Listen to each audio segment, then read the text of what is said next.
अति ने बस हाँ कह दिया। और बहुत कोशिशों के बाद अति 2 घंटा ट्रेन निकली। वही हर्ष ने जब उसे इतना थका हुआ देखा तो उसे अपनी बाहों में उठा लार बोला, मैं आपको कमरे में ले चलता हूँ, वही आप रेडी हो जाना। अति ने कुछ नहीं कहा।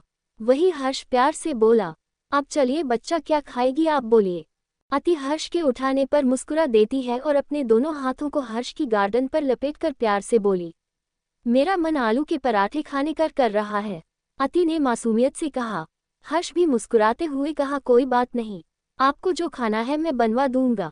अति ने बस हाँ में अपने सर हिला दिया। हर्ष जैसे ही अति को कमरे में ले आया तो अति से ही पूछ लिया। हर्ष से पूछा, क्या खाना खाना है आपको? अति अब कुछ नहीं कर हती थोड़ा शर्मा कर बोली, आप हमें पहले फ्रेश तो होने दे पहले। हर्ष ने हाँ में अपना सर हिलाया और कमरे से बाहर निकल गया ताकि वो सर्वांट को ऑर्डर बता सके। अब आगे अति पहले फ्रेश होकर बाहर आई। अति की नज़र बेड पर गई जहां हर्ष ने उसके लिए कपड़े पहले ही निकाल दिए थे। जब अति की नज़र उन कपड़ों पर गई तो थोड़ा शर्मा गई क्योंकि वो बस एक क्रॉप टॉप और शॉर्ट्स था। अति ने बिना देरी किए उसे पहन लिया। सच यही था, अति को भी दूसरी लड़कियों की तरह ऐसी सब ड्रेसेस पहनने का काफ़ी शौक था, पर चाचा चाची ने कभी उसे लाकर ही नहीं दिया। इसीलिए अति ने कपड़े पहन तो लिए, पर उसे यही डर सता रहा था रीवा जी और वेदांत जी कैसे रिएक्ट करेंगे, क्योंकि वो अब हर्ष की पत्नी थी और शादी के बाद एक पत्नी को साड़ी पहनना पड़ती है। रूही भाभी भी वही पहनती थी, पर उसे यह कपड़े हर्ष ने दिए थे इसीलिए उसने पहन लिए। वही अति ने अपने कमर से भी लंबे बालों की पोनीटेल बनाई और फिर मॉइस्चराइजिंग क्रीम और बॉडी लोशन लगाया और लिप बाम। उसके बाद बस आंखों में काजल लगा दिया जैसे उसे पसंद था, गले में मंगलसूत्र और मांग में छोटा सा सिंदूर। उसके बाद उसने अपने हाथों में घड़ी पहनी और नीचे आ गई। जैसे ही वो नीचे आई सबकी नज़र अति पर ही थी। वही अति थोड़ा घबरा गई और आकर हर्ष के पास खड़े हो गई, जो अपनी बड़ी बड़ी आंखों से उसे ही घूरे जा रहा था। अति ने डरते हुए हर्ष से पूछा, हर्ष जी हमने कुछ गलत पहन लिया क्या? सब हमें ऐसे क्यों देख रहे हैं? क्या हम चेंज करके आ जाए? हर्ष ने जब उसकी बात सुनी तो खुद शौक से बाहर आया और गुस्से से सबको घूर कर देखा, जिसे देखकर सब ने अपनी नजरें इधर उधर कर ली।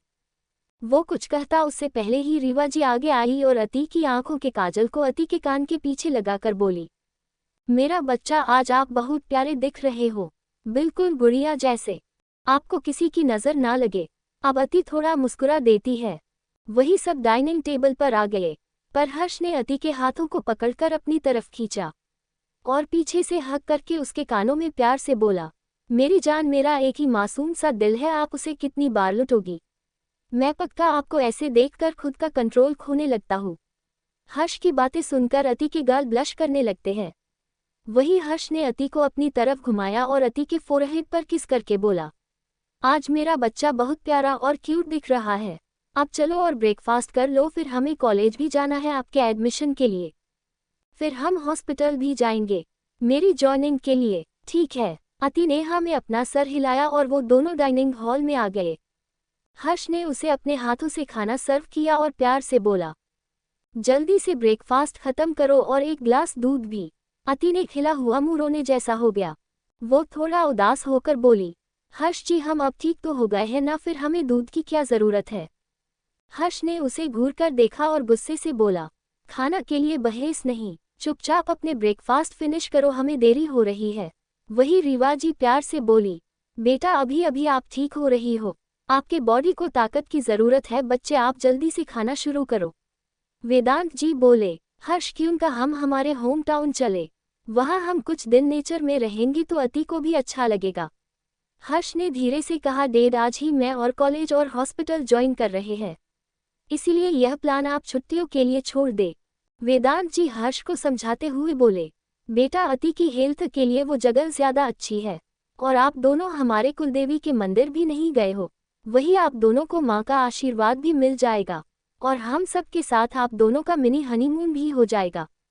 उसके बाद छुट्टियों में आप दोनों हनीमून के लिए चले जाना, क्या कहते हो? बस एक हफ्ते की तो बात है।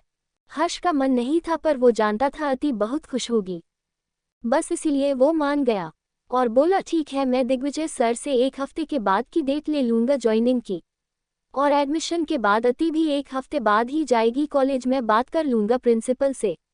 सब खुश हो गए। वही अति भी बहुत ज्यादा खुश थी। उसे लगा उसे जो चाहिए था वो उसे मिल गया। हर्ष भी अति को खुश देखकर खुश था। वो जल्दी से अति को लेकर बाहर आया और उसे कार में बैठाकर प्यार से बोला, आप खुश हैं ना बच्चा। अति ने हाँ में अपना सर हिलाया और हर्ष के सीने से लग गई। वही हर्ष भी काफी खुश था। वो दोनों ही अति के कॉलेज आ गए। दोनों सीधा प्रिंसिपल के ऑफिस में आ गए। उन्होंने अति को कुछ सवालात सोल्व करने के लिए दिए और हर्ष से बोले, आपकी बहन काफी छोटी है, आप श्योर है ना वो 18 साल की है? हर्ष ने घूरकर प्रिंसिपल को देखा और बोला, पहली बात वो मेरी बहन नहीं मेरी बीवी है, अति हर्षवर्धन सिंह। दूसरी बात, अगर वो अदालत ना होती हो क्या मैं उससे शादी कर पाता? अब प्रिंसिपल के पास भी कुछ नहीं था कहने के लिए। वही हर्ष का दिल जल रहा था। उसे यही डर बार बार सता रहा था, अगर अति ने उसके अलावा किसी और को पसंद कर लिया तो वो क्या करेगा? उसका तो 1% भी दिल नहीं था अति को कॉलेज भेजने का, पर वो ऐसा नहीं कर सकता था। अति हमेशा कैद में रही थी, उसे आज़ाद होकर खुली हवा में सांस लेने का पूरा हक था। इसीलिए हर्ष ने अपने दिल की बातें खुद के अंदर ही दबा ली। वही अति ने उन सवालों को 5 मिनट से भी कम समय में सोल्व कर दिया, जिसे देखकर प्रिंसिपल सर थोड़े हैरान हुए। फिर उन्होंने अति को थोड़े मुश्किल सवाल दिए, पर उसने उन्हें भी सोल्व कर लिया, जिसे देखकर हर्ष भी हैरान था। फिर प्रिंसिपल ने वहां कुछ टीचर्स को भी बुलाया और उन्होंने भी अति के काफ़ी सारे सवाल किए, जिसका जवाब अति ने बिना किसी प्रॉब्लम के ही दे दिया। जिसे देखकर प्रिंसिपल सर बोले, सर मैडम को तो 3rd ईयर तक के सारे सवालों के जवाब पता है, फिर आप उन्हें यहाँ क्यों लाए हैं? हर्ष को अपनी वाइफ पर प्राउड फील हो रहा था, पर उसने कहा, सर मेरी वाइफ कभी भी स्कूल नहीं गई है, उन्होंने को कुछ सीखा है या तो खुद से सीखा है या प्राइवेट कोचिंग से। फिर हर्ष ने अति से पूछा, बेबी आपको ये सब के जवाब कैसे पता? अति ने उदास होकर कहा, वो हमारी राइटिंग लिखने में अच्छी थी ना, तो दीदी अपना सारा होमवर्क और बाकी सारा काम मुझी से करवाती थी। यही नहीं, कभी कभी वो मुझे अपने पेपर को लिखने भी ले जाती थी, इसीलिए हमें ये सब आता है। ये सुनकर सब शौक हो गए। हर्ष ने प्यार से पूछा, आपको पढ़ने का इतना शौक था कि आप कोई भी बुक पढ़ लेते थे बच्चा? अति ने हाँ में अपना सर हिलाकर कहा, हर्ष जी हमारे पास काम के अलावा एक बुक ही थी जिससे पढ़कर हम सब कुछ भूल जाते थे, बस इसीलिए हमें सब आता है। यही नहीं, आप इसके आगे का भी हमसे कोई भी सवाल करेंगे तो हम जवाब दे देंगे। फिर हमारा एडमिशन हो जाएगा ना कॉलेज में या स्कूल में, हम इससे भी अच्छा पेपर लिख सकते हैं। सच्ची सबको अति की मासूमियत पर प्यार आने लगता था। वो उस बच्चे को क्या ही सिखाते जिसे सब आता हो। हर्ष ने उसे प्यार से अपने सीने से लगाकर कहा, ठीक है, हम इसीलिए कॉलेज में आपका एडमिशन करवाएंगे, और आप जब कॉलेज आओगे वो आपको तो सब पहले से आता है, तो आप एक काम करना, यहाँ आकर आप मस्ती ही कर लेना। फिर अति ने मासूमियत से कहा, पर हर्ष जी कॉलेज तो हम पढ़ने आते हैं ना, फिर हम मस्ती करके गंदे बच्चे नहीं बन जाएंगे, फिर हमें कोई भी प्यार नहीं करेगा, सब हमें पनिशमेंट देंगे और हमें पनिशमेंट से डर लगता है। हर्ष ने प्यार से उसकी पीठ सहलाते हुए कहा, कोई आपको कोई पनिशमेंट नहीं देगा, आप ना यहाँ बहुत सारे गेम्स और सिंगिंग डांसिंग और भी बहुत सारी एक्टिविटी होती है, आप उनमें पार्टिसिपेट कर लेना, ठीक है? अति खुश होकर बोली, सच हर्ष यहाँ ये सब भी होगा? हाँ, हर्ष प्यार से उसका सर सहला कर कहा और फिर प्रिंसिपल को घूरते हुए बोला, सर मेरी बीवी को बाहर की दुनिया एक्सप्लोर करने का यह एक मौका मिला है, इसीलिए आप इसे एडमिशन दे दीजिए और इसकी ज्वाइनिंग डेट 1 हफ्ते बाद की डालना, ठीक है? प्रिंसिपल ने हाँ कह दिया। फिर हर्ष ने अति को प्यार से समझाया। वो बोला, आप एक बार जाकर कॉलेज देखाओ, मैं तब तक प्रिंसिपल से आगे की बात कर लेता हूँ, अगर आपको कॉलेज पसंद आएगा तो हम उसे फाइनल कर देंगे। अति ने हाँ कहा, पर थोड़ा डरते हुए बोली, हर्ष हम अकेले कहीं खो गए तो हमें डर लग रहा है। हर्ष ने प्यार से अति ही सर सहलाते हुए कहा, ये देख रही हो, ये सारे सीसीटीवी कैमरा है, आप जहाँ जहाँ जाओगी हमें दिख जाएगा, आप बस खुशी खुशी जाओ, आप खो भी जाओगी ना तो आपका हर्ष आपको ढूंढ लेगा। अति ने हाँ कहा और फिर वहां से चली गई। हर्ष उसे पहली बार अकेले कहीं छोड़ रहा था, वो भी घबराया हुआ ही था, पर प्रिंसिपल से अकेले बात करना जरूरी था और अति को भी अकेले चलने की आदत डालने जरूरी था।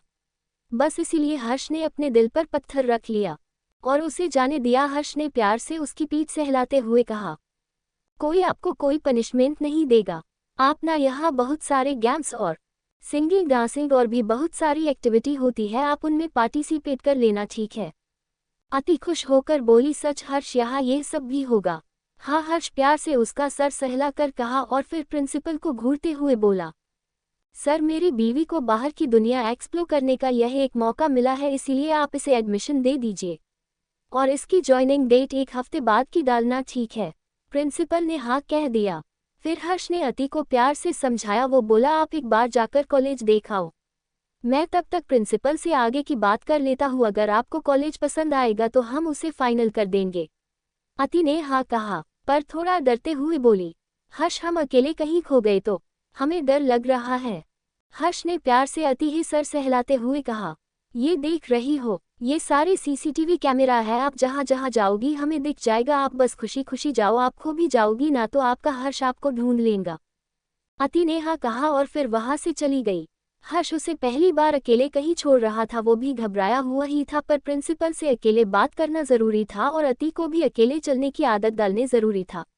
बस इसीलिए हर्ष ने अपने दिल पर पत्थर रख लिया और उसे जाने दिया। अब आगे। अति के जाने के बाद हर्ष ने प्रिंसिपल को घूर कर देखा और गुस्से से बोला, अति यहाँ सिर्फ अपना बचपना जीने आ रही है, अगर उसे किसी ने परेशान किया या फिर कोई भी लड़का उसके पास भी आया तो मैं आपके इस कॉलेज को ही आग लगा दूंगा। मेरी बीवी है, वो भले ही कोई ना जानता हो, पर आप जानते हैं ना वो मेरी बीवी है और यह कॉलेज मेरे डैड का है, तो अति भी इस कॉलेज की ओनर ही है, समझ रहे हैं ना आप। प्रिंसिपल से डरते हुए कहा, सर मैं खुद मैम का बहुत अच्छे से ध्यान रखूंगा, प्लीज़ आप भरोसा कीजिए, मैं मैम के आसपास किसी लड़के को भटकने नहीं दूंगा और मैं ये भी ध्यान रखूंगा कोई आपकी वाइफ को परेशान ना करे। आप बेफिक्र रहिए, मैं खुद उनकी सेफ्टी का ध्यान रखूंगा और मुझ पर भरोसा कर सकते हैं सर। हर्ष के फेस पर एविल स्माइल थी। वो बोला, अगर आपने गलती की तो मैं वादा करता हूँ अति तो यही होगा, पर आप इस कॉलेज में नहीं होंगे। प्रिंसिपल की तो बोलती ही बंद हो गई। वही अति भी थोड़ी देर में मुस्कुराते हुए हर्ष के पास आई और प्यार से बोली, हर्ष जी यह कॉलेज तो बहुत बड़ा है और बहुत खूबसूरत भी है, यहाँ पर बड़े बड़े मैदान भी है और बहुत कुछ है, सिंगिंग रूम है, डांसिंग रूम है। हर्ष उसे खुश देखकर बोला, आपको ये स्कूल पसंद है तो हम इसी कॉलेज को फाइनल कर देते हैं। अति खुश हो गई। वही हर्ष ने घूरकर प्रिंसिपल को देखा जो पहले से ही डरा हुआ था।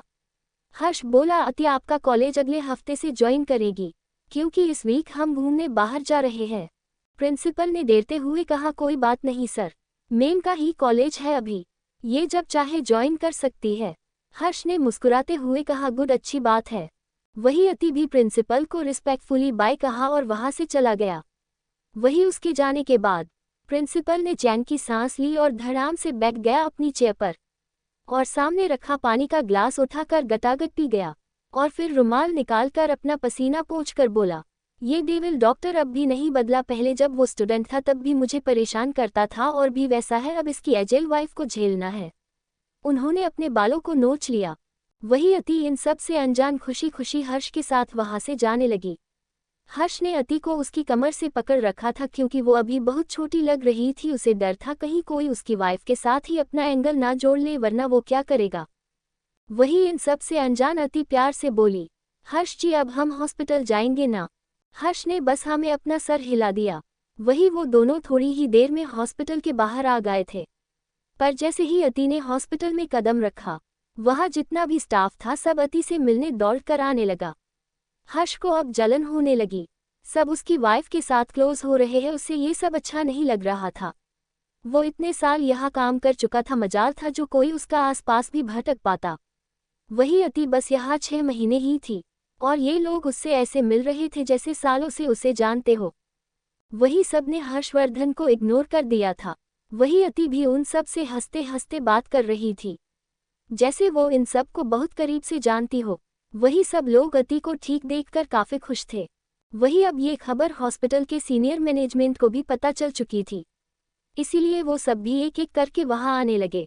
वही हर्ष इस बात से हैरान था, हॉस्पिटल का चपरासी हो, झाड़ू मारने वाला हो, वॉचमैन हो या सीनियर लेवल का डॉक्टर या ट्रस्टी, सभी अति से उतने ही प्यार से मिल रहे थे। वही अति भी उनसे बिना भेदभाव के मिल रही थी, बड़ों के पाँव छूती और गले लग जाती थी। उसकी यही बात हर्ष को बहुत पसंद थी। वो एकदम प्योर थी, उसके दिल में किसी के लिए कुछ भी गलत नहीं था, वो बस खुशियां देना ही जानती थी। वही अब दिग्विजय जी और निशांत जी को पता चला अति आई है तो वो भी फौरन उससे मिलने वहां आ गए। अति ने जब उन्हें देखा तो उनके पाँव छू लिए। उन्होंने उसे अपने गले से लगाकर प्यार से उसका सर सहलाकर कहा, आप हमारी बेटी हो, इस हॉस्पिटल की बेबी हो, बेबी तारा। आपको हम सब ने अपनी बच्ची माना है और इस हॉस्पिटल का ही हम सब के दिलों का दरवाजा हमेशा आपके लिए खुला रहेगा। आप जब चाहे आ सकते हो। वैसे आप अब कैसा फील कर रहे हो, मेरा बच्चा? अति ने खुशी से जवाब दिया, हम ठीक है सर अभी, और खुश भी है। आपको पता है हर्ष जी ने हमारा एडमिशन बहुत बड़े कॉलेज में करवा दिया है, अब हम भी पढ़ने जा सकते हैं सब बच्चों की तरह। अब हमें किसी की बुक्स को चोरी चोरी पढ़ना नहीं पड़ेगा।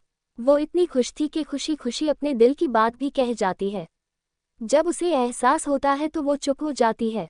तभी डॉक्टर विजेती उसे अपने सीने से लगाकर बोली, जो हुआ वो पास था बच्चा, उसे भूलकर एक नई शुरुआत करो और हमेशा खुश रहना। डॉक्टर हर्षवर्धन बहुत अच्छे हैं, आपका बहुत ख्याल रखेंगे।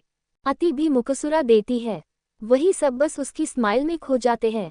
तभी एक नर्स बोली, बेबी आपको भूख लगी होगी ना, चलो मैं आपको कुछ खिला देती है। अति खुश होकर बोली, ठीक है आंटी, आप हमें अपने हाथ से खिलाओगी तो हम खा लेंगे। वो नर्स भी खुश थी क्योंकि वही अक्सर उसे खिलाने की कोशिश करती थी जब वो हॉस्पिटल में थी। वही अब हर्ष ने सबको इग्नोर किया और अति से कहा, मैं दिग्विजय सर के पास हूँ, आप जब फ्री हो जाओ तो मेरे पास आ जाना। अति ने हाँ कहा और नर्स उषा के साथ चली गई। वही बाकी स्टाफ भी एक एक करके वहां से गायब हो गया। वही हर्ष सीधा दिग्विजय के केबिन में आया और फिर उन्होंने घूरते हुए बोला, मैं हॉस्पिटल अगले हफ्ते से ज्वाइन करूंगा, पर मैंने आपको जो काम दिया था वो हो गया कि नहीं? वही दिग्विजय मुस्कुराते हुए बोले, हर्ष तुमने जो वायरस मांगा था वो आ चुका है और तुम्हें जो जो चाहिए था वो सब रेडी है। तुम अब जो चाहते हो कर सकते हो वो कर सकते हो, पर तुम्हें याद है ना इसके बदले में तुम्हें क्या करना है? हर्ष ने एविल स्माइल करते हुए कहा, डोंट वरी सर, मैं अब आपका हॉस्पिटल छोड़कर कहीं नहीं जाने वाला है। आफ्टर ऑल अब आप लोग मेरी बीवी के मायके वाले हैं, तो अब दामाद को भी अपने इन-लॉज को छोड़ नहीं सकता है। वैसे आपको भी अपने दामाद की खूब अच्छे से खातिरदारी करनी चाहिए, क्यों सही कहा ना मैंने? दिग्विजय जी भी मुस्कुराते हुए बोली, क्यों नहीं दामाद जी, आपकी खातिरदारी में हम कोई कसर नहीं छोड़ेंगे। बस आप हमारी बेटी का दिल मत दुखाना और उसे हमेशा ही खुश रखना। हर्ष भी मुस्कुराते हुए हाँ में अपना सर हिला देता है और वहां से जाने लगता है। तभी दिग्विजय जी बोले, हर्ष वैसे तुम क्या करने वाले हो उनके साथ? हर्ष के फेस पर एविल स्माइल थी। वो बोला, जो होगा डॉक्टर वो सब के सामने होगा। हर्ष ने कभी भी कोई भी चीज़ किसी से छुपाकर करना नहीं सीखी है और वो लोग यही इसीलिए हॉस्पिटल में आएंगे सब के सब, पर उन्हें यहाँ इलाज नहीं टॉर्चर मिलेगा, जस्ट वेट एंड वॉच। इतना बोलकर वो उन्हें एक एविल लुक देकर चला गया। आखिर क्या चल रहा है हर्ष के दिमाग में, और हद से ज्यादा पॉजिटिव पति को हमारी मासूम सी अति संभाल पाएगी? जानने के लिए मेरी कहानी डॉक्टर डेविल को जरूर पढ़े। आपकी दोस्त नज़मीन खान के साथ वही दिग्विजय हुए बोले, हर्ष तुमने जो वायरस मांगा था वो आ चुका है और तुम्हें जो जो चाहिए था वो सब रेडी है। तुम अब जो चाहते हो कर सकते हो वो कर सकते हो, पर तुम्हें याद है ना इसके बदले में तुम्हें क्या करना है? हर्ष ने एविल स्माइल करते हुए कहा, डोंट वरी सर, मैं अब आपका हॉस्पिटल छोड़कर कहीं नहीं जाने वाला है। आफ्टर ऑल अब आप लोग मेरी बीवी के मायके वाले हैं, तो अब दामाद को भी अपने इन-लॉज को छोड़ नहीं सकता है। वैसे आपको भी अपने दामाद की खूब अच्छे से खातिरदारी करनी चाहिए, क्यों सही कहा ना मैंने? दिग्विजय जी भी मुस्कुराते हुए बोली, क्यों नहीं दामाद जी, आपकी खातिरदारी में हम कोई कसर नहीं छोड़ेंगे। बस आप हमारी बेटी का दिल मत दुखाना और उसे हमेशा ही खुश रखना। हर्ष भी मुस्कुराते हुए हाँ में अपना सर हिला देता है और वहां से जाने लगता है। तभी दिग्विजय जी बोले, हर्ष वैसे तुम क्या करने वाले हो उनके साथ? हर्ष के फेस पर एविल स्माइल थी। वो बोला, जो होगा डॉक्टर वो सब के सामने होगा। हर्ष ने कभी भी कोई भी चीज़ किसी से छुपाकर करना नहीं सीखी है और वो लोग यही इसीलिए हॉस्पिटल में आएंगे सब के सब, पर उन्हें यहाँ इलाज नहीं टॉर्चर मिलेगा, जस्ट वेट एंड वॉच। इतना बोलकर वो उन्हें एक एविल लुक देकर चला गया। अब आगे हर्ष वहां से निकलकर अपने दोस्त नामित को फोन करता है, जो उसके ऑफिस का काम यानी सिंह ग्रुप को देखता था। हर्ष ने उसे फोन किया। सामने से नामित, हाँ हर्ष बोल, काफी दिनों बाद याद किया तुमने, बता कैसे याद आ गई तुझे मेरी? हर्ष बिना किसी एक्सप्रेशन के बोला, सिंघानिया ग्रुप के ओनर मिस्टर संजय सिंघानिया के साथ नया प्रोजेक्ट साइन करो और एक ग्रैंड पार्टी थ्रो करो और हमें भी उस पार्टी में इनवाइट करो। नामित शॉक होकर बोला, आखिर तू करना क्या चाहता है?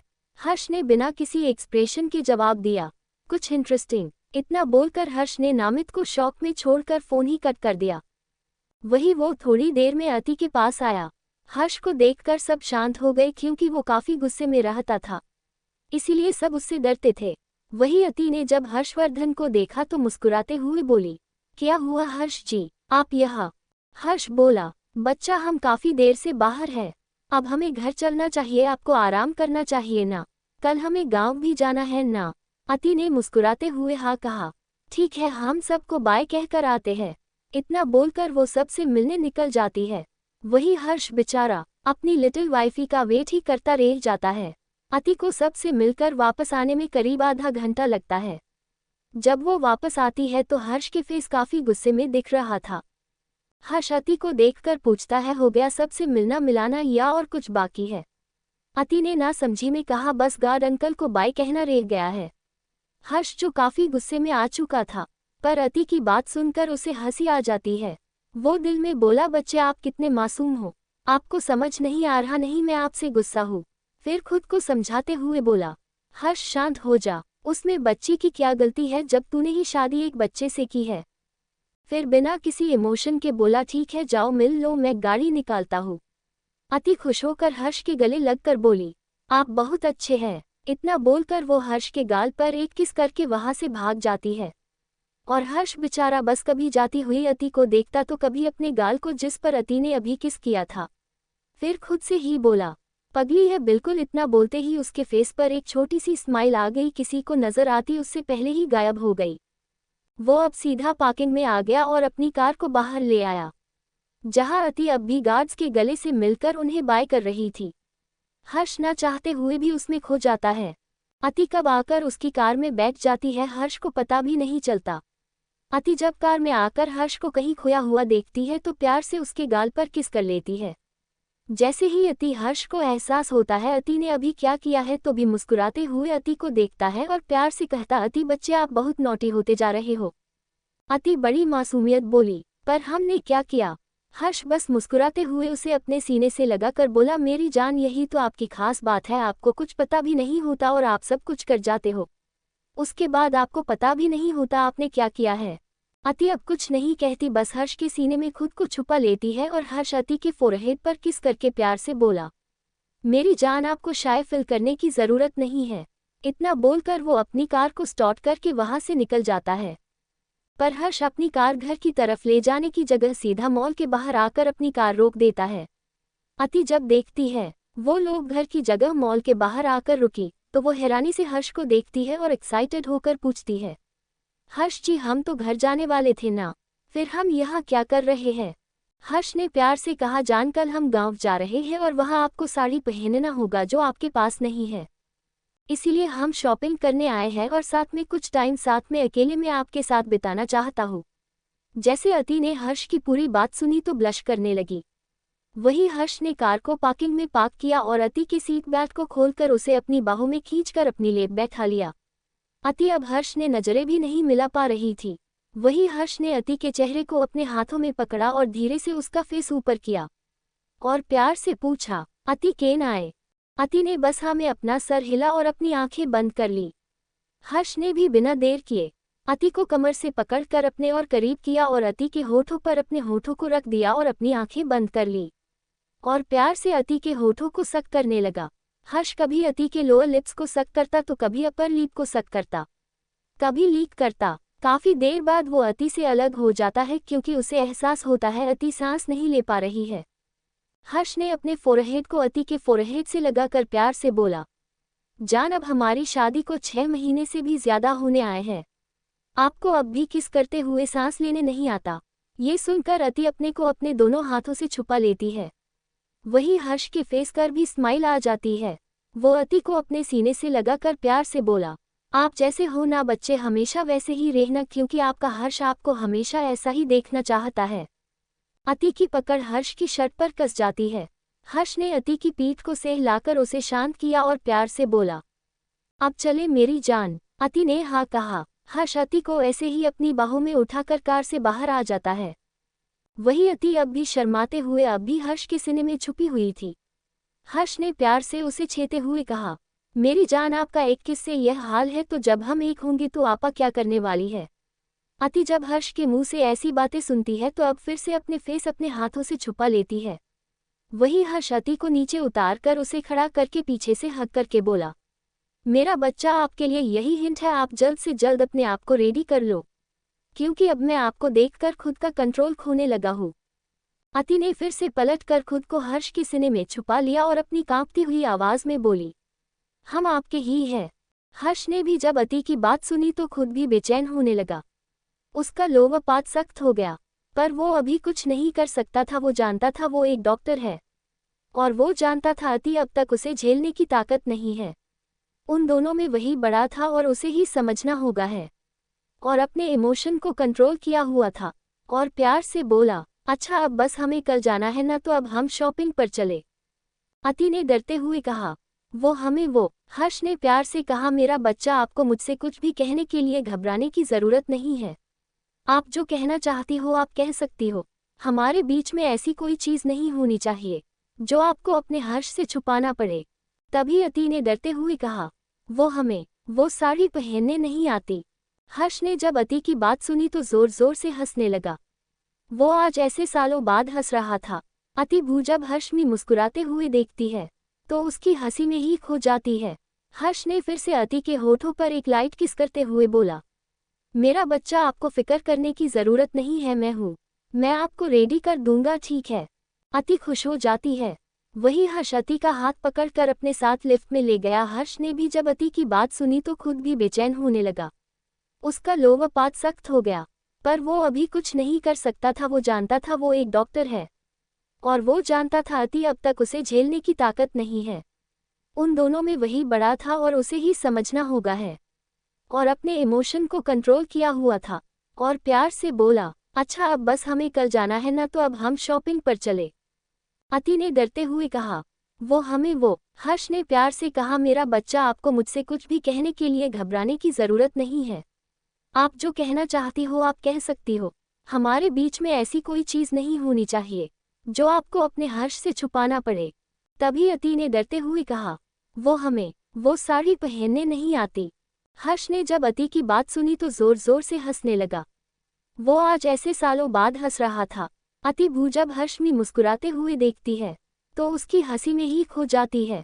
हर्ष ने फिर से अति के होठों पर एक लाइट किस करते हुए बोला, मेरा बच्चा, आपको फिक्र करने की जरूरत नहीं है, मैं हूँ, मैं आपको रेडी कर दूंगा, ठीक है। अति खुश हो जाती है। वही हर्ष अति का हाथ पकड़कर अपने साथ लिफ्ट में ले गया। अब आगे वो दोनों खुशी खुशी मॉल में आ गए। अति इतने बड़े शॉपिंग मॉल में पहली बार आई थी, इसीलिए काफी खुश थी। वही हर्ष बस अति में ही खोया हुआ था। वो दोनों मॉल के सबसे बड़े और ब्रांडेड शोरूम में आ गए। हर्ष ने प्यार से कहा, बेबी आप जाओ और अपने लिए साड़ियाँ पसंद करो, मेरा कुछ काम है, मैं अभी पूरा करके आता हूँ। अति को अकेले जाने में घबराहट होने लगी।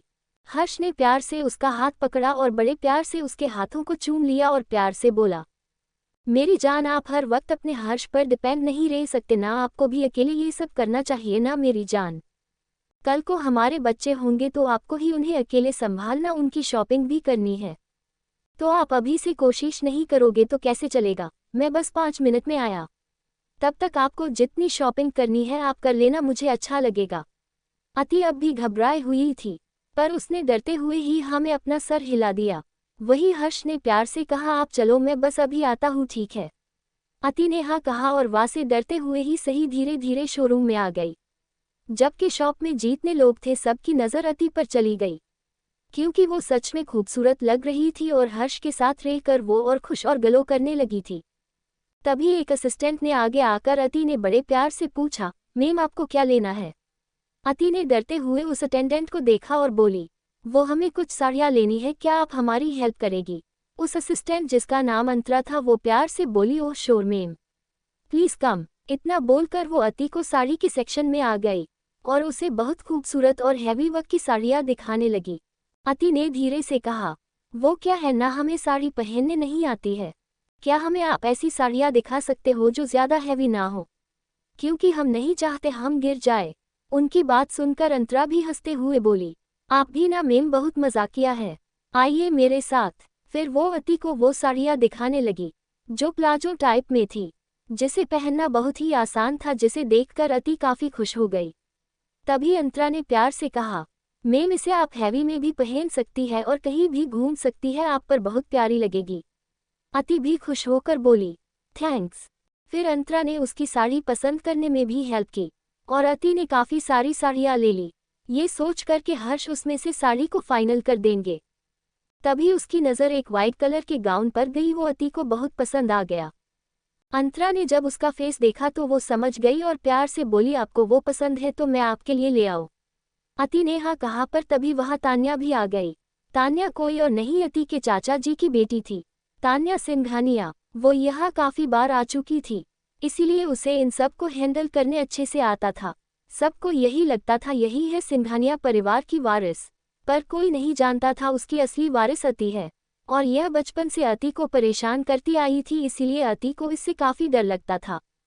वही तान्या भी अति को अपने सामने देखकर शॉक थी और गुस्से से लाल हो रही थी कि उसने और उनके बॉयफ्रेंड ने मिलकर उसके डेट को मनाकर कोठे पर फिकवा दिया था, तो वो यहाँ कैसे आ गई। वो भी इतने अच्छे कपड़े पहने हुए थे, उसने उसे देखकर तो यही लग रहा था कि वो काफ़ी अच्छा लाइफस्टाइल एंजॉय कर रही है, और इतने बड़े मॉल में शॉपिंग करने आना मतलब किसी अमीर बुड्ढे को उसने फंसा लिया है, वो यही सोच रही थी। तभी अंतरा ने आगे बढ़कर अति को वो सफ़ेद कलर का गाउन दिखाने लगी, जिसे देखकर अति के फेस पर स्माइल आ गई और उसे लेकर जाने ही वाली थी, पर तान्या ने बीच में आकर उससे वो गाउन छीन लिया, जिससे अति और अंतरा काफ़ी शॉक हो गए। अंतरा को गुस्सा तो बहुत आ रहा था, पर वो लोग कर ही क्या सकते थे। सामने खड़ी लड़की सिंघानिया ग्रुप की प्रिंसेस थी, वही वो ये भी नहीं जानती थी अति किस फैमिली से है, तो वो उसके लिए तान्या के पंगा नहीं ले सकती थी। वही अति ने भी तान्या को इग्नोर किया और वहां से जाने लगी, पर तान्या ने उसका हाथ पकड़कर अति को पीठ से लगा दिया, जिसे देखकर सब शॉक हो गए। अति की आंखों में आंसू बहने लगे।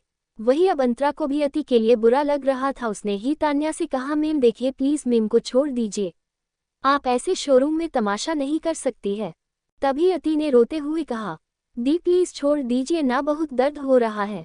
पर तान्या पर उसकी बातों का कोई असर नहीं हुआ। उसने एक जोरदार थप्पड़ अति के गालों पर जड़ दिया और गुस्से से बोली, तेरी इतनी औकात कि तू यहाँ आकर शॉपिंग करेगी, तुझे तो उस कोठे पर होना चाहिए था ना, फिर तू यहाँ क्या कर रही है। ये सुनकर तो अब अंतरा ही नहीं सब शॉक हो गए। वही अब सब अति को एक अलग नज़र से देखने लगे। यही तो तान्या चाहती थी, इसीलिए वो काफ़ी खुश थी। वही अति अब रो रही थी। अति इतनी मासूम थी कि उसकी आंखों में आंसू किसी को अच्छे नहीं लग रहे थे, पर अब किसी को उससे हमदर्दी भी नहीं थी। वही तान्या ने गुस्से से कहा, तेरी इतनी औकात है, तू यहाँ से कपड़े खरीदेगी, बोल तू यहाँ चोरी करने आई है ना, बोल सच सच बोल। तभी अति रोते हुए बोली, नहीं दी, आप कैसे बातें कर रही हो, हम चोरी कैसे कर सकते हैं, आप तो हमें बचपन से जानती है ना, क्या हम ऐसा कुछ कर सकते हैं। वो रोए जा रही थी और बहुत ही अटक अटक कर बोल रही थी। वही अब तान्या ने गुस्से से कहा, तुझे अच्छे से जानता हूँ, इसीलिए तो मुझे इस शॉप की फिक्र है। तुझ जैसी चोर पता नहीं यहाँ किस मकसद से आई है। अति रोते हुए बोली, दी आप ये कैसी बातें कर रहे हो, हम आपकी छोटी बहन हैं ना। तान्या ने जब अति के मुंह से अपने लिए बहन सुना तो गुस्से से पागल हो गई और कसकर उसे एक और थप्पड़ मार दिया और अति जाकर सीधा फर्श पर गिर गई। उसके होठों के किनारे से खून आने लगा। पर तभी शॉप में हर्षवर्धन भी आ गया और उसने जब अति को जमीन पर गिरे हुए देखा तो गुस्से से पागल हो गया और फौरन अति के पास आने लगा। पर तभी उसने देखा एक लड़की ने अति के बालों को कसकर पकड़ रखा था और अति उसे छूने के लिए रो रो कर रिक्वेस्ट कर रही थी, जिसे देखकर अब हर्ष का गुस्सा और ज्यादा बढ़ गया। हर्ष ने ना आओ देखा ना ताओ, सीधा ना जाकर तान्या को अति से अलग किया और कसकर उसे लात मार दी। सब ये देखकर शॉक हो गए। ये सुनकर तो अब अंतरा ही नहीं सब शॉक हो गए। वही अब सब अति को एक अलग नज़र से देखने लगे। यही तो तान्या चाहती थी, इसीलिए वो काफ़ी खुश थी। वही अति अब रो रही थी। अति इतनी मासूम थी कि उसकी आंखों में आंसू किसी को अच्छे नहीं लग रहे थे, पर अब किसी को उससे हमदर्दी भी नहीं थी। वही तान्या ने गुस्से से कहा, तेरी इतनी औकात है, तू यहाँ से कपड़े खरीदेगी, बोल तू यहाँ चोरी करने आई है ना, बोल सच सच बोल। तभी अति रोते हुए बोली, नहीं दी, आप कैसे बातें कर रही हो, हम चोरी कैसे कर सकते हैं, आप तो हमें बचपन से जानती है ना, क्या हम ऐसा कुछ कर सकते हैं। वो रोए जा रही थी और बहुत ही अटक अटक कर बोल रही थी। वही अब तान्या ने गुस्से से कहा, तुझे अच्छे से जानता हूँ इसीलिए तो मुझे इस शॉप की फिक्र है। तुझ जैसी चोर पता नहीं यहाँ किस मकसद से आई है। अति रोते हुए बोली, दिया आप ये कैसी बातें कर रहे हो, हम आपकी छोटी बहन हैं ना। तान्या ने जब अति के मुंह से अपने लिए बहन सुना तो गुस्से से पागल हो गई और कसकर उसे एक और थप्पड़ मार दिया और अति जाकर सीधा फर्श पर गिर गई। उसके होठों के किनारे से खून आने लगा। पर तभी शॉप में हर्षवर्धन भी आ गया और उसने जब अति को जमीन पर गिरे हुए देखा तो गुस्से से पागल हो गया और फौरन अति के पास आने लगा। पर तभी उसने देखा एक लड़की ने अति के बालों को कसकर पकड़ रखा था और अति उसे छूने के लिए रो रो कर रिक्वेस्ट कर रही थी, जिसे देखकर अब हर्ष का गुस्सा और ज्यादा बढ़ गया। हर्ष ने ना आओ देखा ना ताओ सीधा ना जाकर तान्या को अति से अलग किया और कसकर उसे लात मार दी। सब ये देखकर शॉक हो गए। अब आगे जब अति की नज़र उस आदमी पर गई तो वो जोर जोर से रोने लगी। वही हर्ष ने आगे बढ़कर अति को अपनी बाहों में उठा लिया। अति भी हर्ष के गले लगकर जोर जोर से रोए जा रही थी। हर्ष ने प्यार से उसकी पीठ सहलाते हुए कहा, बच्चा सब ठीक है, मैं आ गया हूं ना, आपको कोई कुछ नहीं करेगा। वही अति अब भी रोए जा रही थी। वो रोते हुए बोली, हर्ष जी वो तान्या दी बहुत बुरी है। वो बचपन से हमें मारते आई है, हमें हमेशा परेशान करती है, हमें रुलाती है। इन्होंने ही हमें उस गलरी जगह पर भेजा था और वो हमें अब वापस वहां भेज देंगी, प्लीज हमें बचा लीजिए प्लीज। वो रोए जा रही थी। वही हर्ष का दिल अति की बात सुनकर टुकड़ों में टूट रहा था।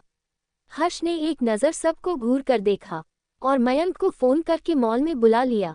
इत्तेफाक से मयंक भी मॉल के आसपास ही था, इसीलिए फौरन ही वहां आ गया। वही हर्ष ने अति को वहां रखे हुए सोफे पर बैठाया और खुद उसके सामने आकर बैठ गया और अति के आंसू साफ किए और अति के फेस अपने हाथों में ले लिया। वही अति के होठों के कोने से खून आ रहा था, जिसे देखकर अब हर्ष का गुस्सा सातवें आसमान पर था। उसने अति को शांत करवाया और प्यार से पूछा, क्या हुआ, आप मुझे बताओ, बच्चा आपका हर्ष सब ठीक कर देगा।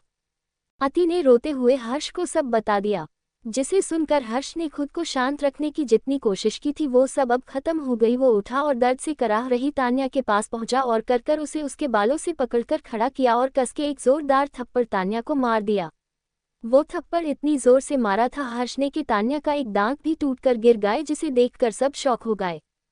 तभी वहां मयंक भी अपने कांस्टेबल के साथ वहां पहुंच गया। अति ने जब मयंक को देखा तो दौड़कर उसके पास आ गई और उसके गले से लग गई और रोने लगी। मयंक ने भी जब अति को इतना रोते हुए देखा तो वो भी शॉक हो गया। वही अब तक शोरूम के जितने लोग थे वो पहले ही अति को हर्ष के साथ देखकर शॉक थे, अब उसे मयंक के साथ देखकर और घबरा गए, क्योंकि सब जानते थे मयंक इस शाह का कितना खतरनाक एसीपी है। वही मयंक ने अति को शांत करवाते हुए कहा, क्या हुआ है बच्चा, आप रो क्यों रहे हो, किसकी इतनी हिम्मत हुई जो मेरी प्रिंसेस को परेशान करे। अति ने रोते हुए हर्ष की तरफ इशारा कर दिया। मयंक ने अति को अपने साथ ले जाते हुए पहले हर्ष को पकड़ा और उसे गुस्से से बोला, तुम्हें दिखाई नहीं दे रहा था अति कितना डरी हुई है और तुम उसके सामने ये सब कर रहे हो। अब हर्ष की नज़र भी अति पर गई तो उसने आगे बढ़कर अति को अपनी बाहों में भर लिया और प्यार से बोला, सॉरी बच्चा, गलती हो गई, पर आपको इस हाल में देखा ना तो मुझसे रहा नहीं गया, माफ कर दो। अति ने कुछ नहीं कहा, वो अब भी वैसी ही खड़ी थी। हर्ष ने अब मयंक से कहा, इस औरत ने मेरी बच्ची पर हाथ उठाया है, उसका खून बहाया है और इसे सबके सामने बदनाम किया है। यही नहीं, उसने मेरी अति को बचपन से लेकर आज तक बहुत परेशान किया, उसे मारा, उससे अपने पेपर लिखवाए, अपना हर काम नौकरों की तरह करवाया। यही नहीं, इसने और इसके मंगेतर ने मिलकर अति को कोठे पर बेच दिया। उससे पहले उसका रेप करने की कोशिश भी कर चुके हैं। इनका दिल इस चीज से नहीं भरा, अति की सारी प्रॉपर्टी हासिल करने के लिए उसे जानबूझकर मरा हुआ साबित करके उसका सब कुछ खुद हड़प लिया। ये लोग घटिया पैन की सारी हदें पार कर चुके हैं। मैं उम्मीद करता हूँ तुम उसे अच्छे से सबक सिखाओगे। सबूत मैं भिजवा दूंगा, पर खबरदार यह छूटना नहीं चाहिए और उसके बॉयफ्रेंड को भी अरेस्ट करो, बाद में मेरे हवाले कर देना, क्योंकि इन्होंने मेरी वाइफ को हक किया है, मैं इन्हें छोड़ने वाला तो नहीं हूँ। उसकी बात सुनकर मयंक का भी गुस्से से चेहरा लाल हो गया और वो गुस्से से बोला, बेबी तारा की हालत के जिम्मेदार यही लोग हैं। हर्ष ने कहा, लाइन बहुत लंबी है पर हाँ यही है वो जड़ जिनकी वजह से हमारी बेबी ने बहुत सफ़र किया है, अरेस्ट करो इसे। मयंक ने भी बिना कोई नरमी दिखाते हुए तान्या को बालों से पकड़ा और उसे घसीटते हुए वहां से ले जाने लगे। पर जाने से पहले मयंक अति के पास आया और उसे अपने सीने से लगाकर बोला, बेबी आपको अब डरना नहीं है, आपके जीजू हैं ना, वो ऐसे लोगों को अच्छे से सजा देंगे, आपको बस अब खुश रहना है। ठीक है। अति ने बस हाँ में अपना सर हिलाया। वही हर्षा ने प्यार से उसके बालों को सहलाया और वहां से चला गया। वही हर्ष ने अब उस मॉल के मैनेजर को बुलाया को कांपते हुए वही खड़ा था। हर्ष ने गुस्से से कहा, कोई आकर तुम्हारे ही शॉप में किसी के साथ गलत बर्ताव करे तो तुम उसे रोकने की बजाय उसका साथ दोगे। अब मैनेजर की बोलती बंद हो गई। तभी हर्ष ने नामित को फोन किया और गुस्से से बोला, 1 घंटा है तुम्हारे पास, मुझे आर सिटी मॉल चाहिए, वो भी अपनी बीवी के नाम पर। मिसेस अति हर्षवर्धन सिंह। नामित समझ गया कुछ तो हुआ है, इसीलिए उसने बस हाँ कहा और फोन काट दिया। मैनेजर की तो अब बोलती ही बंद हो गई। वही अंतरा भी अब डर रही थी। हर्ष ने अति को शांत करवाया और प्यार से बोला, मेरी जान आज से यह मॉल आपका है, आपको जो चाहिए आप ले सकते हो। अति ने मासूमियत से पूछा, क्या हम वो वाइट वाला गाउन ले सकते हैं? हर्ष को अब अति की बातों पर हंसी आने लगी, पर उसने खुद को शांत रखा और प्यार से बोला, हाँ मेरा बच्चा, आप कुछ भी ले सकते हो। अति भी खुश हो गई। वही हर्ष ने वहां के मैनेजर को घूर कर देखा और गुस्से से बोला, जाओ और फर्स्ट एड बॉक्स लेकर आओ अभी के अभी। वो मैनेजर भी फौरन मान गया और वहां से चला गया। वही हर्ष ने अति से पूछा, मेरे बच्चे ने कुछ शॉपिंग की है या नहीं? अति ने मुस्कुराते हुए कहा, की है ना, हम बहुत सारी शॉपिंग, पर आप ही हमें बताए हमें क्या लेना है क्या नहीं। उसने हर्ष को अपनी पसंद की हुई साड़ियों की तरफ इशारा किया, जिसे देखकर अब हर्ष भी मुस्कुराते हुए बोला, अरे वाह, आपने इतना कुछ पसंद कर लिया। सच में? अति ने अंतरा की तरफ इशारा किया और बोली, उन्होंने हमारी मदद की थी। हर्ष ने जब अंतरा की तरफ देखा तो बोला, गुड, अच्छा काम किया है तुमने। अंतरा ने थैंक्स कहा। वही वो वाइट वाला गाउन लाकर अति को देते हुए बोली, यह आप पर सच में अच्छा लगेगा। अति भी खुश हो गई और हर्ष से पूछा, ये कैसा है हर्ष? हर्ष भी प्यार से बोला, अच्छा है मेरा बच्चा, आपको पसंद है ना, मेरे लिए यही काफ़ी है। फिर अति ने उसे साड़ियों की तरफ इशारा करते हुए बोली, हर्ष आप उनमें से पसंद करके बताओ हमें कौन कौन सी साड़ियाँ लेनी है। फिर हर्ष के सीने से लगकर बोली, हमें बहुत भूख लगी है हर्ष, प्लीज़ कुछ खाने चले। हर्ष ने हाँ कहा और अंतरा से सारा सामान पैक करके घर भिजवाने को कह देता है। और तब तक मैनेजर भी आ जाता है फर्स्ट एड बॉक्स लेकर। हर्ष अति को दवा लगाकर उसे वहां से निकलकर उसे एक रेस्टोरेंट में लेकर आ जाता है। वो रेस्टोरेंट देखकर अति के फेस पर स्माइल आ जाती है। वही हर्ष ने अति से पूछा, मेरे बच्चे ने कुछ शॉपिंग की है या नहीं? अति ने मुस्कुराते हुए कहा, की है ना, हम बहुत सारी शॉपिंग, पर आप ही हमें बताए हमें क्या लेना है क्या नहीं। उसने हर्ष को अपनी पसंद की हुई साड़ियों की तरफ इशारा किया, जिसे देखकर अब हर्ष भी मुस्कुराते हुए बोला, अरे वाह, आपने इतना कुछ पसंद कर लिया। सच में? अति ने अंतरा की तरफ इशारा किया और बोली, उन्होंने हमारी मदद की थी। हर्ष ने जब अंतरा की तरफ देखा तो बोला, गुड, अच्छा काम किया है तुमने। अंतरा ने थैंक्स कहा। वही वो वाइट वाला गाउन लाकर अति को देते हुए बोली, यह आप पर सच में अच्छा लगेगा। अति भी खुश हो गई और हर्ष से पूछा, ये कैसा है हर्ष? हर्ष भी प्यार से बोला, अच्छा है मेरा बच्चा, आपको पसंद है ना, मेरे लिए यही काफ़ी है। फिर अति ने उसे साड़ियों की तरफ इशारा करते हुए बोली, हर्ष आप उनमें से पसंद करके बताओ हमें कौन कौन सी साड़ियाँ लेनी है। फिर हर्ष के सीने से लगकर बोली, हमें बहुत भूख लगी है हर्ष, प्लीज़ कुछ खाने चले। हर्ष ने हाँ कहा और अंतरा से सारा सामान पैक करके घर भिजवाने को कह देता है। और तब तक मैनेजर भी आ जाता है फर्स्ट एड बॉक्स लेकर। हर्ष अति को दवा लगाकर उसे वहां से निकलकर उसे एक रेस्टोरेंट में लेकर आ जाता है। वो रेस्टोरेंट देखकर अति के फेस पर स्माइल आ जाती है। अब आगे हर्ष अति को प्राइवेट रूम में ले आया और अति की पसंद का खाना ऑर्डर कर दिया। अति को बहुत नींद आ रही थी, इसलिए अब उसका ध्यान खाने पर भी नहीं था। वही हर्ष को अति पर हंसी भी आ रही थी और वो अति के लिए खुश भी था। आज पूरे 1 साल बाद अति ने घर से निकलकर अकेले शॉपिंग करने की हिम्मत की थी। फिर जैसे ही उसे तान्या की हरकतें याद आती है, उसका फेस गुस्से से लाल हो जाता है। उसने किसी को मैसेज किया और फिर अति की तरफ देखा जो आंखें बंद करके खाना खा रही थी। हर्ष ने उसे खींचकर अपनी लेप पर बैठाया और प्यार से उसे खाना खिलाने लगा। अति भी अपनी आंखें बंद करके खाना खा रही थी। थोड़ा खाना खाने के बाद अति ने कहा, बस हो गया हबी और नहीं। अति के मुंह से अपने लिए हबी सुनकर हर्ष के फेस पर एक बड़ी सी स्माइल आ गई। वही अति पूरी दुनिया से बेखबर सुकून से हर्ष की बाहों में सो चुकी थी। हर्ष ने अपना खाना फिनिश किया और अति को लेकर घर के लिए निकल गया। वो जैसे ही घर पहुंचा, रीवा जी घबराते हुए बोली, क्या हुआ हर्ष, अति को तुम ऐसे क्यों ला रहे हो? अति ठीक तो है ना? हर्षवर्धन ने बिना किसी एक्सप्रेशन के जवाब दिया, माँ अति ठीक है, बस थोड़ी थक गई है। आप जाओ आराम कर लो, हम भी सोने जा रहे हैं, कल हमें गांव भी जाना है ना? रीवा जी ने हाँ कहा और अपने कमरे की तरफ बढ़ गई। वही हर्ष भी कमरे में आया, अति को बेड पर लिटा दिया और उसे ब्लैंकेट से कवर किया और कपबोर्ड से एक ब्लैक हुडी निकाली और ब्लैक जीन्स निकाल कर पहन ली। उस हुडी के पीछे लिखा हुआ था, डेविल डॉक्टर। वो कपड़े पहनकर हर्ष ने एक ब्लैक शेड अपनी आंखों पर ला गया और अति के पास आकर उसके फोरहेड पर किस किया और प्यार से बोला, मेरी जान, आपका हर्ष आपके गुनहगारों को ऐसी सजा देगा जो उन्होंने सपने में भी नहीं सोची होगी। उनकी सोच से भी खतरनाक, उससे भी बुरा जो वो सोच भी नहीं सकते। आज मैं आपके ऊपर हुए जुल्मों का पहला चैप्टर क्लोज करने जा रहा हूँ। उम्मीद है तुम्हारी आने वाली जिंदगी में हमेशा खुशियाँ हो। इतना बोलकर वो वहां से निकल गया। उसके हाथ में एक मास्क था जो वो आगे लगाने वाला था। वो अपनी कार ना ड्राइव करते हुए एक पुरानी सी कार निकाल कर ले आया और उसमें बैठकर शहर के बाहर वाले रास्ते पर कार घुमा ली। करीब 2 घंटे बाद हर्ष शहर से बाहर एक पुराने खंड में बने एक तहखाने में आया, पर वहां आने से पहले ही हर्ष ने अपने मुंह पर मास्क लगा लिया। जैसे ही वो वहां आया, उसके गार्ड्स ने अपना सर झुका लिया।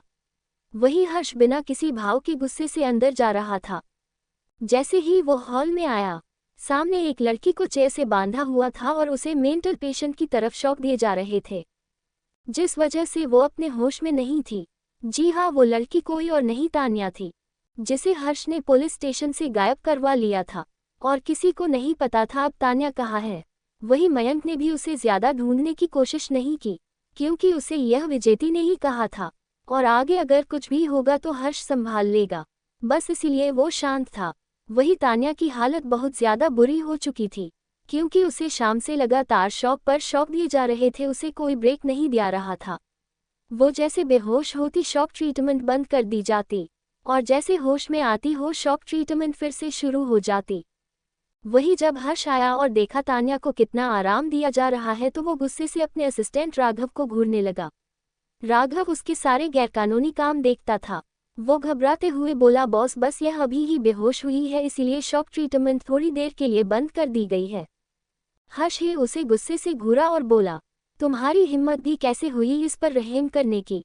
इसमें मेरी बच्ची पर कोई रहम नहीं किया तो तुम इस पर कैसे रहम कर सकते हो? तुम जानते भी हो इस औरत ने मेरी बच्ची को कितना टॉर्चर किया है और तुम इस घटिया औरत पर रहम दिखा रहे हो। तुम कहाँ थे जब मेरी बच्ची को ठंड में बर्फ के पानी से नहला कर आधी रात को ठंड में मरने के लिए उसे उसके ही घर से बाहर निकाल दिया जाता था?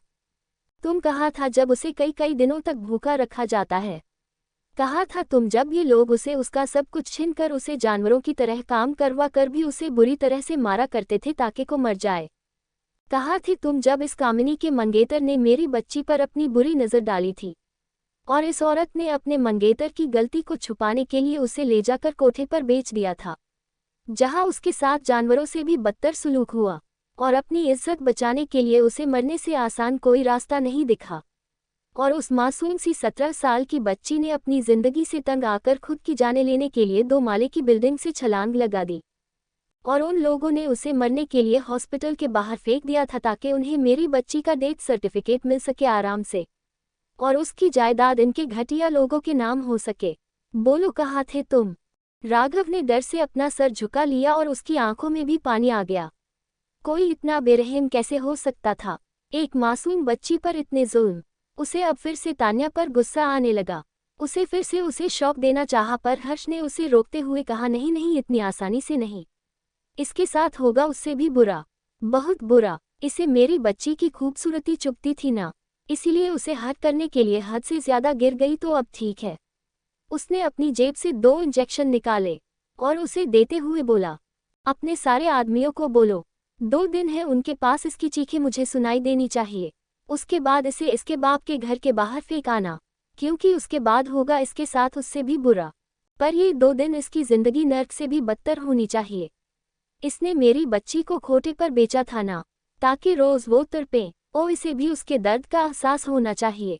वो हंसने लगा। राघव ने डरते हुए पूछा, सर आपने इसे कौन सा इंजेक्शन लगाया है? हर्ष ने उसे घूर कर देखा और एविल स्माइल के साथ बोला, वायरस डी और वायरस आई, दोनों को मिक्स कर दिया है मैंने। अब सबसे पहले इसकी खूबसूरती जाएगी, इसके बाल झाड़ जाएंगे, इसके दांत भी गिरने लगेंगे, इसकी शक्ल बिगड़ने लगेगी, और बाकी का कमाल तो हमारे गार्ड्स दिखाएंगे। यह मरेंगी नहीं, पर मौत से भी बदतर जिंदगी जिएगी, और मैं डॉक्टर डेविल अपनी बच्ची के एक एक आंसू का बदला इतनी बुरी तरह से लूंगा, इनकी नस्लों की भी रूह कांप जाएंगी। वो जोर जोर से हंसने लगा। ये हर्ष अब तक का सबसे अलग हर्ष था, आप कह सकते हैं यह उसका डेविल साइड था। हर्ष ने गुस्से से कहा, अपना काम शुरू करवाओ, जल्दी, मुझे इसकी भी दर्द भरी चीखें सुननी है जैसे मैंने अपनी बच्ची की सुनी थी, समझे तुम? राघव ने हाँ कहा और अपने गार्ड्स को मैसेज करके कुछ इंस्ट्रक्शन देकर वहां से निकल गया। वही राघव भी सबको उनका काम समझाकर अपना मुंह घुमाकर खड़ा हो गया, क्योंकि उसे यहाँ से जाने की इजाजत नहीं थी। उसे अपने फोन से हर्ष को तान्या की चीखें सुनानी थी, बस इसीलिए वो वही खड़े रहकर उसकी वीडियो बना रहा था और उसकी आवाज़ हर्ष को भी सुना रहा था। वही तान्या भी अब तक होश में आ चुकी थी और इतने सारे गार्ड्स को अपने सामने देखकर घबरा गई और उनसे उसे जाने देने की भीख मांगने लगी। वही हर्ष की आंखों के सामने अति का गिड़गिड़ाना याद आ गया, कैसे भी उन लोगों से खुद को छोने की भीख मांग रही होगी, और यही सब सोचकर उनकी आंखों से आंसू बहने लगे। राघव ने डरते हुए पूछा, सर आपने इसे कौन सा इंजेक्शन लगाया है? हर्ष ने उसे घूर कर देखा और एविल स्माइल के साथ बोला, वायरस डी और वायरस आई, दोनों को मिक्स कर दिया है मैंने। अब सबसे पहले इसकी खूबसूरती जाएगी, इसके बाल झाड़ जाएंगे, इसके दांत भी गिरने लगेंगे, इसकी शक्ल बिगड़ने लगेगी, और बाकी का कमाल तो हमारे गार्ड्स दिखाएंगे। यह मरेंगी नहीं, पर मौत से भी बदतर जिंदगी जिएगी, और मैं डॉक्टर डेविल अपनी बच्ची के एक एक आंसू का बदला इतनी बुरी तरह से लूंगा, इनकी नस्लों की भी रूह कांप जाएंगी। वो जोर जोर से हंसने लगा। ये हर्ष अब तक का सबसे अलग हर्ष था, आप कह सकते हैं यह उसका डेविल साइड था। हर्ष ने गुस्से से कहा, अपना काम शुरू करवाओ, जल्दी, मुझे इसकी भी दर्द भरी चीखें सुननी है जैसे मैंने अपनी बच्ची की सुनी थी, समझे तुम? राघव ने हाँ कहा और अपने गार्ड्स को मैसेज करके कुछ इंस्ट्रक्शन देकर वहां से निकल गया। वही राघव भी सबको उनका काम समझाकर अपना मुंह घुमाकर खड़ा हो गया, क्योंकि उसे यहाँ से जाने की इजाजत नहीं थी। उसे अपने फोन से हर्ष को तान्या की चीखें सुनानी थी, बस इसीलिए वो वही खड़े रहकर उसकी वीडियो बना रहा था और उसकी आवाज़ हर्ष को भी सुना रहा था। वही तान्या भी अब तक होश में आ चुकी थी और इतने सारे गार्ड्स को अपने सामने देखकर घबरा गई और उनसे उसे जाने देने की भीख मांगने लगी। वही हर्ष की आंखों के सामने अति का गिड़गिड़ाना याद आ गया, कैसे भी उन लोगों से खुद को छोने की भीख मांग रही होगी, और यही सब सोचकर उनकी आंखों से आंसू बहने लगे। अब आगे हर्ष ने अपने इमोशन को कंट्रोल किया और कार को फिर से शहर की तरफ बढ़ा दी और फिर अपने फ़ोन से संजय सिंघानिया की फ़ोटो पर क्रॉस करते हुए बोला, मिस्टर संजय सिंघानिया, अगले हफ्ते तक आप भी जी लो अपनी ज़िंदगी, उसके बाद आपको भी ऐसी सज़ा दूंगा कि आपने अपने सपने में भी नहीं सोचा होगा।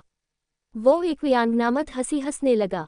करीब 2 घंटे बाद हर्ष वापस अपने घर आया और उसने वो कपड़े छुपा कर रख दिए एक पुराने से बैग में और उसे उठाकर अपने लॉकर में छुपा दिया ताकि अति उस पर ध्यान न दे। वो अपना डेविल साइड अति को नहीं दिखाना चाहता था। वो अब शॉर्ट पहनकर वापस बेड पर आ गया। जैसे ही वो आकार बेड पर लेता, अति ने अपना सर उसके सीने में छुपा लिया, जिसे देखकर अब हर्ष के फेस पर स्माइल आ गई। वो थोड़ी देर तक अति का सर सहलाता रहा, फिर उसने अपनी आंखें बंद कर ली। वहीं दूसरी तरफ सिंघानिया हाउस में सभी लोग मिलकर तान्या को ढूंढने में लगे हुए थे, क्योंकि अगले हफ्ते तान्या की शादी थी, इसीलिए वो शॉपिंग करने मॉल गई थी। फिर उसके बाद से उसका कोई पता नहीं चला। सभी परेशान थे और तान्या के बारे में पता करने की कोशिश कर रहे थे। वही संजय सिंघानिया ने पुलिस कमिश्नर से बात कर ली थी और उसे अपनी बेटी को ढूंढने की कहा। उन्होंने भी हाँ कहा और फोन काट दिया। उन्हें भी दिग्विजय जी ने अपने कंट्रोल में पहले ही कर लिया था, इसीलिए वो भी कुछ नहीं करने वाले थे। वो बस टाइम पास कर रहे थे, क्योंकि हर्ष से पहले ही कहा था 2 दिन बस, फिर वो तान्या को छोड़ देगा। इतना बोलकर उसने अपना फोन रख दिया था। वही अब दिग्विजय जी भी उसकी बातों में आ चुके थे, या यूं कह लो वो भी उन लोगों से अति के हर दर्द का बदला लेना चाहते थे, क्योंकि अति को दर्द में भी तड़पते हुए उन लोगों ने अपनी आंखों से देखा था, तो वो कैसे पीछे हट सकते थे।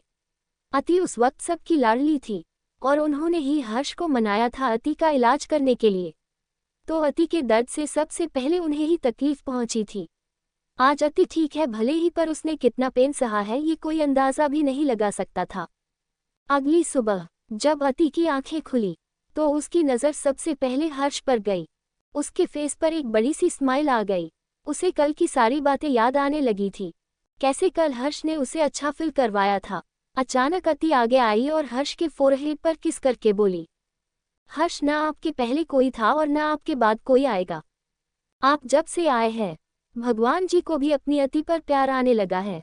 अब अति के साथ सब अच्छा होने लगा है। पहली बार ऐसा लगा है मेरा भी कोई अपना है। प्लीज मुझसे दूर मत होना वरना मैं अपनी जान दे दूंगी।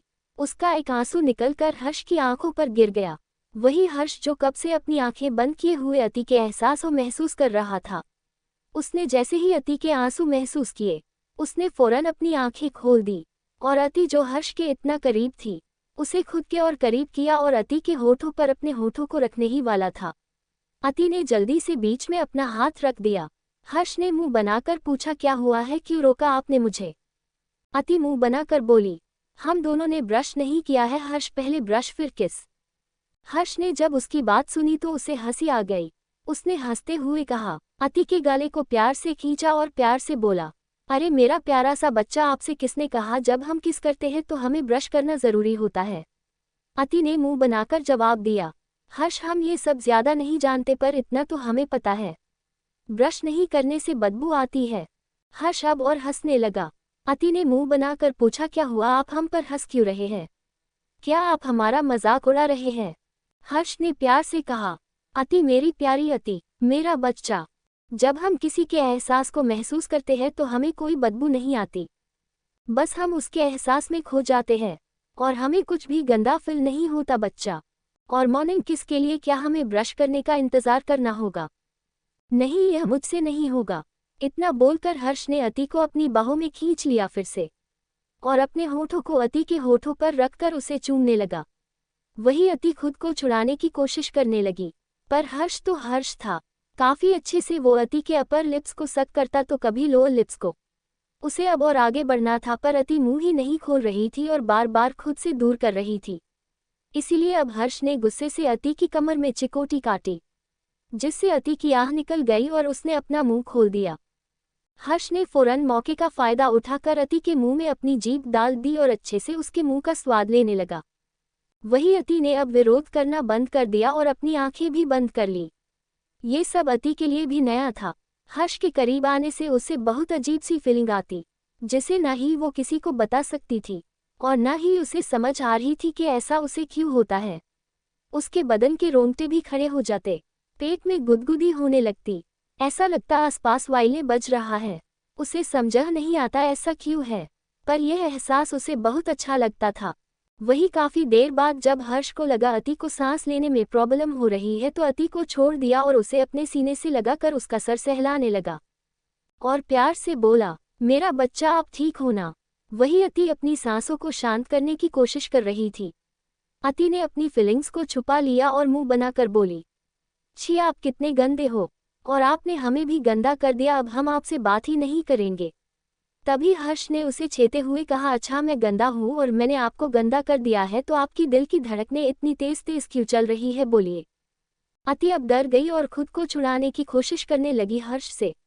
वही हर्ष ने उसे और कसकर अपनी बाहों में भर लिया और गुस्से से बोला, खबरदार अति, आपको जो करना है आप कर सकते हो, पर अगर आप अपनी फीलिंग्स छुपाने के लिए मुझे दूर जाओगे तो मैं आपसे नाराज हो जाऊंगा। आपके हर एहसास पर सिर्फ और सिर्फ मेरा हक है और यह हक मैं आपको छीनने नहीं दूंगा, समझिए आप। अति ने डरते हुए कहा, हर्ष प्लीज। हर्ष ने गुस्से में कहा, कोई प्लीज नहीं, आपकी बढ़ती हुई धड़कनों का शोर सुनने का हक सिर्फ मेरा है, आपकी कांपती हुई सांसों को महसूस करने का हक भी सिर्फ मेरा है, मेरे टच से जो आपकी बॉडी के रोंगटे खड़े हो जाते हैं उसे महसूस करने का हक भी सिर्फ और सिर्फ मेरा है अति। आप पूरी की पूरी मेरी हो बच्चा, इसीलिए आपकी हर छोटी बड़ी प्रॉब्लम को सोल्व करना मेरी जिम्मेदारी है, समझिए आप। इसीलिए दोबारा कभी अपनी फीलिंग्स छुपाने के लिए मुझसे दूर जाने की ज़रूरत नहीं है। मैं आपके अंदर तक समाया हुआ हूँ और मैं आपको अपना बनाकर रहूँगा। आई लव यू अते।